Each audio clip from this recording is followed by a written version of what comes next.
TDP నాయకులు కార్యకర్తలను వేధించిన YCP నేతల్ని ఎవ్వరిని వదిలిపెట్టే ప్రసక్తే లేదన్నారు టీడీపీ నేత బుద్ధ వెంకన్న. ముఖ్యంగా నారా భువనేశ్వరి ఎపిసోడ్లో ప్రమేయమున్న వైసీపీ నేతలను జైలుకు పంపాలని ప్రజలే కోరుకుంటున్నారని చెప్పారు.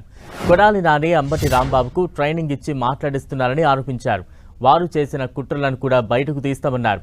వైసీపీ నేతలంతా అధికారంలో ఉన్నప్పుడు ఇష్టారీతిగా వ్యవహరించారన్న బుద్ధ వెంకన్ వారందరికీ ప్రతిచర్య ఉంటుందన్నారు.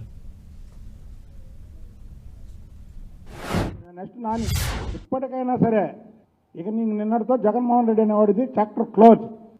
ఇక నెక్స్ట్ నాని, ఆ తర్వాత అంబటి రాంబాబు మాట్లాడుతున్నాడు. అంబటి రాంబాబుని ఎవరైనా మాట్లాడరు అనుకుంటున్నాడు. అంబటి రాంబాబు కూడా ఉంటాడు. ఇప్పుడు నేను చూశాను మొన్నటి వరకు చంద్రబాబు లోకేష్ అనేవాడు, నేను చంద్రబాబు గారు లోకేష్ అన్నాడు. జాగ్రత్తగా ఒళ్ళు దగ్గర పెట్టుకొని ఉండండి.